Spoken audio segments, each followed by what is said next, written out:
Hello, everybody. I'm Richard Sher, and welcome to Square Off. Let's meet this week's unbelievably exceptional panel. We have WBAL Radio's Torrey Snow. He's on the air Monday through Friday from 2 to 6 p.m. Baltimore's outstanding attorney and Square Off original Arnold Weiner. Hi, Arnold. Former WBAL talk host Andrew Langer, and Square Off original panelist. Coming all the way from his law office, here is attorney Billy Murphy. Thank you for the salute, Bill. Well, an estimated 1 million fans turned out for the Super Bowl champion Kansas City Chiefs victory parade. Such excitement until the very end, when apparently several people got into an argument, pulled out guns, and started shooting at each other. One person was killed. 22 others, ranging in age from 8 to 47, were wounded, including 8 children. Police discovered guns at the scene. 2 suspects are in custody today, pending charges. The woman who died was 44-year-old Lisa Lopez Galvan, a mother of 2, and a local radio DJ at station KKFI-FM. Her air name was Lisa G. 800 law officers from different agencies were assigned to this rally outside of Union Station. This was the 49th mass shooting in the United States this year. Arnold Weiner, start us off. This is a national example of what we experienced this past summer in Cherry Hill. You put a bunch of law-abiding citizens trying to have a wonderful celebration, and because of the profusion of guns and the lack of control, it takes 1 or 2 stray people who have access to a gun and no responsibility, and what ensues is nothing but a bunch of senseless deaths. Torrey, jump in. Look, I got to say, there are 2 things that are really notable with this whole incident. Number one, human lives only carry value as much as the politicians value them. The coverage of this incident has been downright shameful from the perspective of the national media, and we know why that is. It is because the narrative surrounding this violence directly contradicts with the narrative that's being pushed by the likes of President Joe Biden. We have a crime problem. It's a huge crime problem, and it's not remaining contained. And think about the implications that juveniles felt comfortable enough carrying firearms, tons of ammunition, in the presence of 800 police officers, and to perpetrate a shooting in broad daylight. That tells you just how much the criminals have the upper hand in this country. We need to step away from defund the police policies and get more back into reasserting the rule of law. Billy. Well, that's inflammatory rhetoric in a sense, but it's hiding in plain sight some pretty good observations about what the problem is. Now, the question really is, how do we stop it? And it's easy to play the blame game. It's hard to come up with solutions. And in order to have solutions, you got to have an accurate idea of what's causing this. Because if you don't know that, you can't stop it. And stopping it should be our primary objective. Now, we've got powder kegs going on in various communities around this country who have been ignored, treated unfairly for hundreds of years, developed because of their ill treatment, a low self-esteem, and their families are falling apart to the extent that now they don't have adults supervising them during critical periods of the day. They don't have functional mothers to a greater degree than ever because of the narcotics problem out here that we still haven't solved. And they don't have education, and they have not been motivated to learn. They have not been taught that learning and the more information you get is what it's all about. And if we don't address those problems, it's just going to keep going. You're going to finger point politicians, because we got an abysmal education system in most major cities. And the problem is just going to remain unsolved because we're bickering about things that really don't matter as much as the solutions. Andrew, That's what I see. And let me put the cap on this, if I may, Richard. Sure. We have to get away from blaming children for not having parents, blaming parents for not being there when that's doing nothing. We have to take care of these kids. And if it's not going to be done in the private sector, it's our problem that has to be solved by government intervention. but Now, what about wait a minute, everybody wants government intervention when it's to lock people up, but nobody wants government intervention to save people so that they don't have these problems. Well, Andrew? but you're talking about a very long-term solution. And we'd go 20, 30 years of escalating violence while we try to implement that very large, gargantuan solution. You've got to have a short-range solution also, because it's not tolerable to live in today's society with ever increasingly young kids running around with guns and killing people. Right, now hold on. I want to hear from Andrew. Yeah, What do you this think? is a microcosm of the debate in Baltimore, certainly much more generally, where we have, on the one side, folks talking about the lack of law enforcement, lack of prosecution, and on the other side, talking about the very real sociological problems that are going on. Here is the reality, right? We are all correct in our various ways here on the issues of making sure that people are held accountable for the things that they do, but also making sure that we find long-term goals. The problem is, as Torrey helps to underscore, what we can't do is move backwards while we're trying to move forwards. So as we're trying to solve the sociological problems or the education problems or the parenting problems or whatever, we also can't ignore the fact that we are in an environment now where in our major metropolitan areas, we have prosecuting attorneys who are not holding offenders accountable and are moving in the other direction. So Arnold is correct. We need these short-term solutions. Billy is also correct that we need long-term solutions. Listen, this has always been my criticism of Mayor Brandon Scott, to bring it back home, which is this idea of he's never created a plan, announced where he wants the city to be in 5, 10, 20, 50 years, and articulated a roadway, a pathway to get to those goals, whether it's the crime problem or the sociological problems. And That last I point is just want to add, that last point is excellent. then I want to throw in to everything that's been mentioned so far. This problem is not as complex as we think it is. Like when you look at these young people, we don't know their background, we don't know what's going on, but we certainly know that at least in the case of Brooklyn Holmes, which was mentioned a little bit earlier, there are young people roaming the streets that should not be roaming the streets. Like it's that simple. They should not be out running around on the streets, running around with firearms, unsupervised. And what we have right now is a system that says, well, just let them figure it out on their own. And you've heard the mayor say over and over again, I'm tired of finding people with ankle bracelets and everything. We are not doing our part to take these young people into custody, into some form of forced supervision. We let them roam the streets, and what you get is this Kansas City shootout. So you're in favor of mass arrests of juveniles, even though they may not have criminal charges?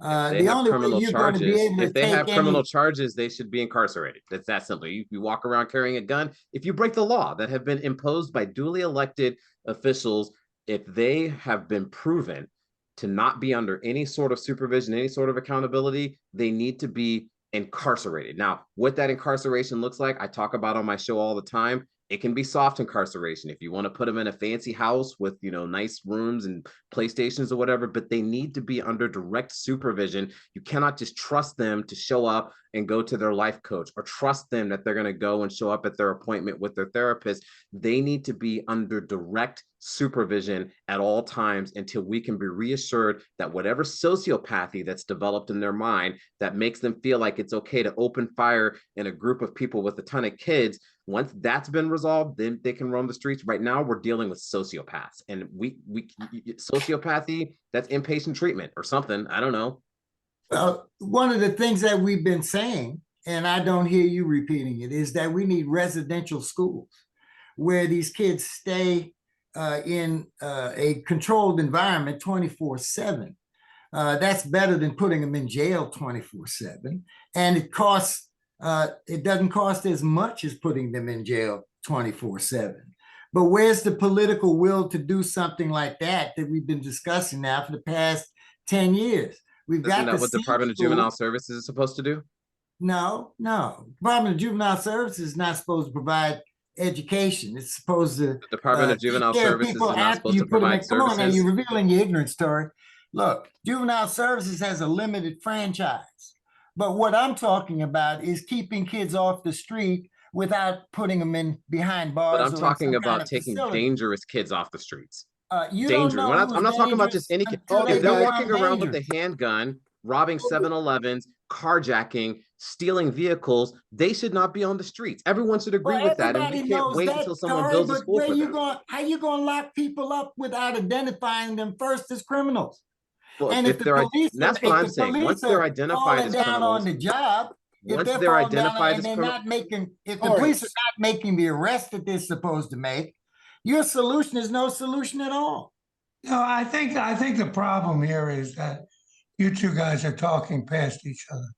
I think Torrey's correct that if you have young people committing offenses and you apprehend them, they need to be punished and certainly be put out of the reach of where they can continue to behave that way. At the same time, you have a potential group, a large potential group from whom you have future crimes that could take place. And I think that's the group that you're talking about, Billy. And I think what you say is absolutely correct, the same as what Torrey says, which is that there have to be long-term solutions, and putting young kids at risk in safe environments where they can get proper direction is a wonderful thing that we ought to be trying to do.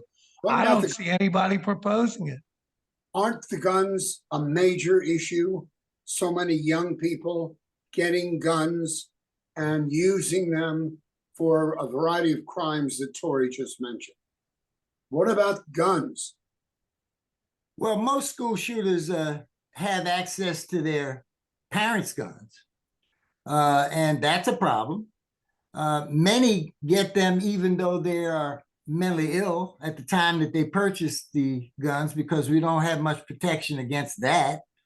Many people get them after they've been identified as a potential problem and there's been no follow-up. We need to do something about that. There's so many dimensions to the problem. Now, let's get back to what we ought to do with kids who've been charged.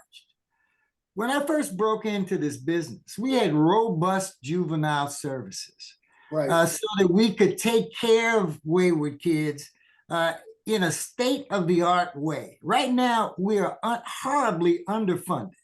We don't have the capacity to deal with these kids who can be rehabilitated while in juvenile custody. And we've got to make a commitment to do that. Look, in 1 year, I had 3 kids who were charged with murder, and they all became wards of the state while their cases were being litigated. But then judges understood that they could be rehabilitated, gave them the proper services. And I still hear from these people today. They've gone on to lead productive lives. None of them gotten in trouble again. And that's because they got the services they need. Now, if we don't make those services available, you're talking vaporware, Torrey. And so we've got to fund the Juvenile Services Administration why aren't they adequately. funded? Hasn't Why been done in aren't 40 they years. funded, actually? That's a good 50. question, because the General Assembly, dominated by Democrats, supermajority, can override everything that the governor wanted to do, and they've proven themselves willing to do that. The Democrats control the House, the Democrats control the Senate. Why aren't they funded the way that people feel they ought to be funded? All right. Well- That's a good question. Wait, we need to move Okay. on with the things Go we ahead. need to talk about. And this is a topic that we've talked about ad nauseum and will continue to talk about. But first, we must stop to honor our sponsors. Here's the voice of Square Off, the Emmy Award winning Howard Mallison. Howie? Thank you, Richard. You know, for fine dining, special occasions, or just watching sports in their sports bars, Pappas Restaurant should be your #1 choice. Enjoy a Pappas crab cake, or as Richard calls it, the Fab Cake, which is Oprah's favorite, one of the many delicious choices from the Pappas menu. Plus, Pappas ships their crab cakes all over the country. With 4 locations here, including their newest sports bar and restaurant in Bel Air, see you at Pappas. And you know, Leading Edge Auto Body and Mechanical Repair want you to know that the insurance companies cannot tell you where to take your car. Richard and his family have been taking their cars to Leading Edge for years. They work on all makes and models. They offer free pickup anywhere in the Baltimore area. So call Leading Edge at 410-433-6433 or visit them at 5807 Falls Road in Mount Washington. They make your car look and run like new again. Back to you, Richard. Howard, thanks. I've never heard any complaints about Leading Edge. I can tell you, Jeff Siegel and his crew, they're the best. Just go, you'll see for yourself. Well, there was a very, very huge political development this week as former 2-term Republican governor of Maryland, Larry Hogan, announced that he's running for the seat being vacated by Maryland's senior senator, 80-year-old Democrat Ben Cardin. Hogan, who once flirted, as you know, with the idea of a possible presidential run, has expressed little or no interest in Cardin's seat, but now he says he's in it to win it. Andrew, kick this one off.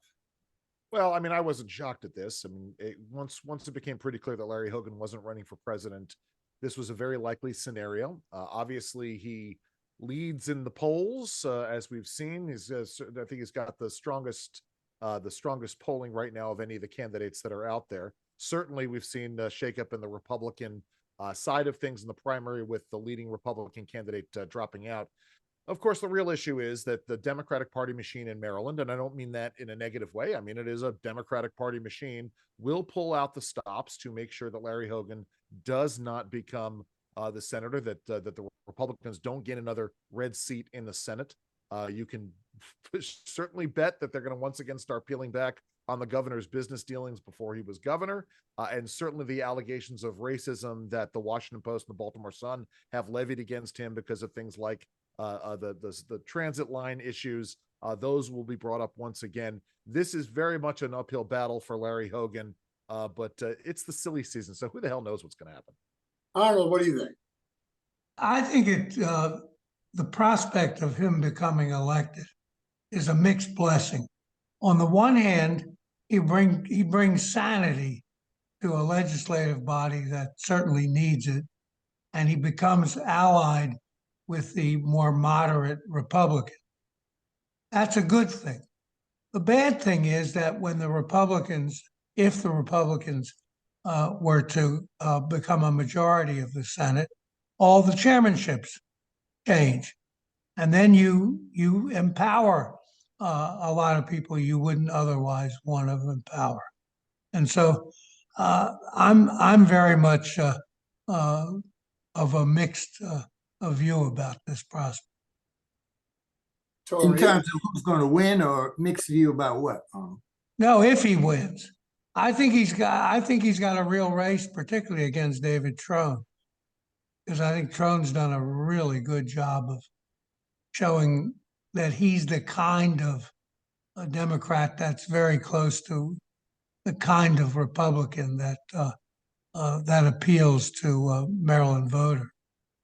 And so I think Andrew's right. I think this one's going to be very hard to call. Well, last night on WBAL, they had a poll from Emerson College. I'm not sure exactly where, but Trump and Hogan and Trone were tied at 47 each for their respective parties. So who knows? Torrey, what are your thoughts about this? You know, I think that, you know, Larry Hogan, I have respect for him as a politician. I do think that he is far more aligned with Maryland overall as far as temperament goes. And so I think that he would do a great job representing the interests of Maryland in the Senate. I do think that the implications related to you know, how he's handling issues related to social issues and things like that. It's going to come up, but you know, Governor Hogan has been notoriously evasive on a number of these issues, even when he was the governor of Maryland. And so I think that if he sticks to his message of economics, business, common sense politics, I think he'd be a really refreshing voice. And I think that he also has the power to reshape the national narrative about Republicans, especially if he gets a decisive voice in the Senate. I don't Well, think I don't think he's going to win, because I think David Trone is probably going to win the primary. And I think David Trone is probably the only person that can beat him. And he's already spent $25 million. He has taken the ball away from one of my favorite politicians, Miss Brooks, and dominated the campaign season with some really exceptionally well-designed ads that has pushed him to the forefront. He has a wonderful record of service. And so the Democrats have to think very, very carefully about how to handle this primary. So there is a sense that because David right now looks like he has the best chance to beat Hogan, that Ms. Alsabrook should pull out of the race. I don't agree with that. I think that this race ought to go on as presently intended. And we are blessed that we have two great candidates, not just one. And so we've got to really be careful here that in the primary, the two Democrats don't criticize each other into oblivion, and that the winners and the potential loser are aligned in making this a battle against Hogan rather than each other. So we got to be real careful. If I could just jump in and just say, I do. Go ahead. Sorry, Andrew, go Go ahead. ahead, Torrey. No, go ahead. Torrey, then Andrew, go ahead. Okay, no, I was just gonna say, I think the one thing that voters ought to remember, even in the general, is that only one of those candidates is going to be representing the interests of Maryland. David Trone will be representing the interests of the Democratic Party. And that's been pretty clear. We've seen that from Democratic politicians, you know, whenever there's a conflict of any sort of prior. I mean, look at Governor Wes Moore. One of his first actions when he got into office was to try to shut down and defund the Boost program. You know, the party is going to win first at all times. If Marylanders actually want a voice that's going to represent them and what is best for their interest, Governor Hogan's the only option. And I do think that'll be a huge advantage to him in the general election. And I will tell you that what it's all going to come down to is how Maryland voters of the various parties are going to be in terms of their enthusiasm for the candidates at the top of the ticket. So whether or not Maryland Democratic voters feel like they absolutely have to come out to support Joe Biden in 2024 on election day, and how many Republicans are going to come out and vote for Donald Trump, and also how many Trump voting Maryland Republicans are also going to pull the trigger for Larry Hogan, right, who was no friend to Donald Trump. So there's some really interesting subtext that's going on into election day, and a lot of it's going to come down to enthusiasm. All right, guys, here we go. Once again, good discussions so far today. Here's Howard once again. What do you have, Hal?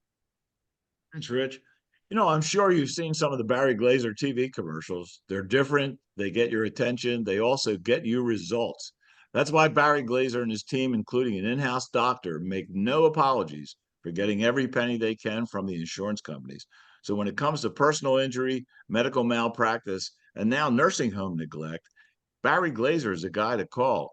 Barry Glazer, lawyer at 410-547-8568. And you know, there are a lot of diners in Baltimore, and the most famous of them all are the Double T diners. TT, totally terrific. You're sure to find the best breakfast, lunch, or dinner from the Double T's enormous menu selections. There's Double T locations on Route 40, Perry Hall, White Marsh, Laurel, Annapolis, Pasadena, and the EC Diner in Ellicott City. Plus, try By the Docks in Middle River for their Monday night lobster special. They're all in the Double T family. Back to you, Richard.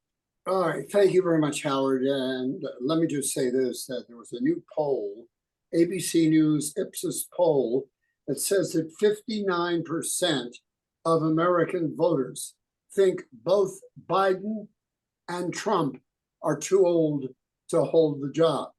Billy, you were making a comment prior to the program that you feel Biden's age had nothing serious to do with what's been going on in terms of his policies, in terms of his job. Is that what you meant? Well, putting aside that I take age-related shots personally, let's analyze what's going on here. First of all, let's look at Joe Biden's record. It's exceptional. He's done some magnificent things that if we were listening to this business about him being too old, we would have said, oh, he couldn't pull that off. He's too old. He pulled off the regrouping NATO and making it strong again and forming a unified alliance with disparate nations in Europe who have different philosophies to get them together to fight Putin. He is, and of course, Donald Trump is in love with Putin, and so they probably gonna get a hotel suite probably the day after the election so they can celebrate privately.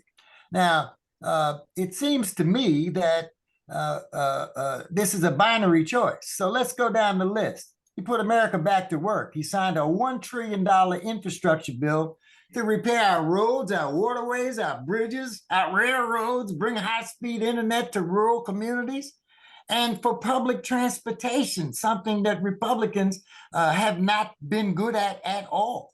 And Hogan wasn't good at it. And then he signed the Bipartisan Safer Communities Act, which provides incentives for states to pass these red flag laws and expands the laws, et cetera, for people who have been convicted of domestic abuse, et cetera. I mean, he's got a great record. Wait a minute. And so please tell me, I have a question. Please tell me, how has his age impaired his ability to do great things as president? Mr. Murphy, Afghanistan. no more Billy Bustering. No more Billy Bustering because we're short on time. Go ahead, Andrew. Right. The withdrawal of Afghanistan, the collapse of any semblance of peace in the Middle East, the fact that Putin did feel like he could invade Ukraine without any major response from the West, inflation, shrinkflation, as Biden was talking about over the weekend, $750 billion added to our regulatory state, the most massive expansion of government, gas prices now skyrocketing back up. I mean, Billy, I'm sorry. Listen, we can talk about whether or not Biden's age is affecting him, but Biden's record as president has been miserable, and Americans are feeling it, and they're seeing it. If they weren't feeling it, the president wouldn't have gone on the air over the weekend and taken his normal Super Bowl speech to talk about the issue of shrinkflation, which is an issue. It's a legitimate issue that's out there. So, I mean, listen, I don't like either of these choices. Neither of these candidates are people that I feel very comfortable voting for. I do know that for me, if I have to make a choice between Biden and Trump, I'm going to have to vote for Biden. I'm going to have to vote for Trump because there's no possible way I could vote for Freudian slip. years of this president. Freudian slip. Arnold, very much so. You first, Arnold, and then Torrey. Go ahead, Arnold. What do you think? I think, unfortunately, that so many of the things that Andrew wants to lay at Biden's feet were really all set up and caused by Trump. Afghanistan is a perfect example. He flagged that we were getting out, that we were cutting and running, and while Biden may not have handled the last week very well, you could easily see that coming because of all that Trump had done. We have inflation. We have inflation because we've been trying to handle in a very good way the after effects of a terrible pandemic that Trump did very little to manage, and by having some inflation, we've avoided a worldwide depression.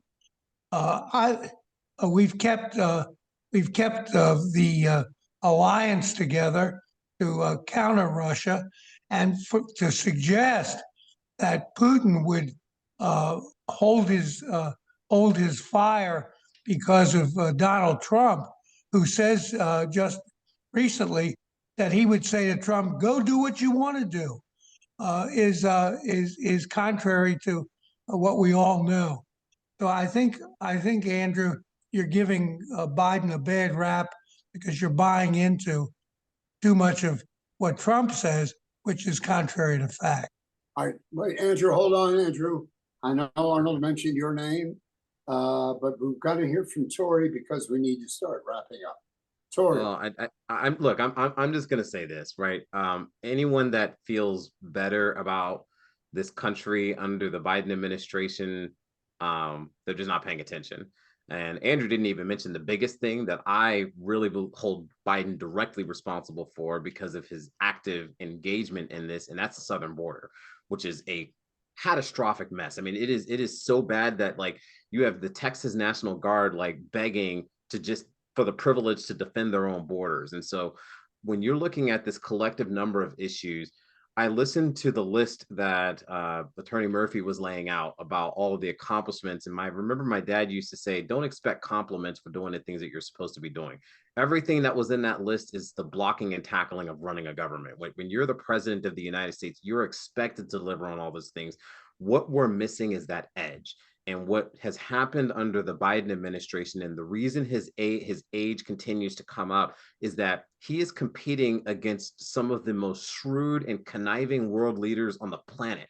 Vladimir Putin, Xi Jinping. And these are people who are ruthless in how they want to achieve their imperial goals, largely trying to advance Marxism and communism in different directions. I do not feel confident that our president, our head of state, is on par with what they bring to the table. So that's why the age is entering the discussion. It's not a matter of whether he can run a government. Anyone can hire a bunch of, smart people to run things for them.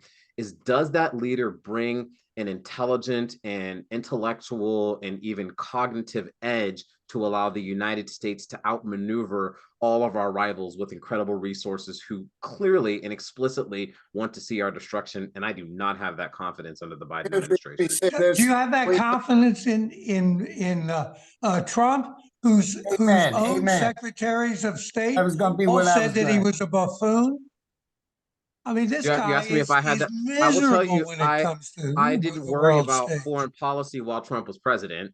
I didn't worry about the state of the United States and people getting the edge on us. I did not have, I literally didn't worry about, whether I needed to get extra jobs in order to, pay for my kids to go to college or do different things. I mean, we were doing well. Now, again, I have strong feelings about Donald Trump. If you listen to the show, I feel some kind of way, but I can tell you, I felt better as an American under Trump than I do under Biden. Well, that's because you weren't paying attention. That's not because of what Trump did. Hold on for a second. I'm listen, not that we need to tout resumes, but I'm a public policy professional with 25 years of experience. What was it? Go ahead. Go ahead, Andrew. Wrap it up. So I do pay attention. I take public policy incredibly seriously. And the bottom line is as I think it was Billy who said, these are binary choices between choice A and choice B. And I think when it comes down to it, do I think America was doing better under Donald Trump as president than it's doing under Biden? Yes. So I don't like either of them, but if I had to choose between the two of them, I'll pick Donald Trump over Joe Biden. All right, ladies and gentlemen, we're way over our 30 minutes, but this is really sorry about that. And that's okay. That's okay. A little Billy bustering, which we always enjoy. He's the best. One of them. Arnold, thank you. Billy, thank you. Andrew, thank you. And of course, Torrey, thank you. Ladies and gentlemen, our numbers, our audience continues to build. It's because of you at squareoff.net and at YouTube at Square Off Show. YouTube at Square Off Show. Until next week, when we do this again, have a safe week and join us next time when once again, we square off. Thank you guys. Great show. Thank you. Bye-bye. Hi, guys.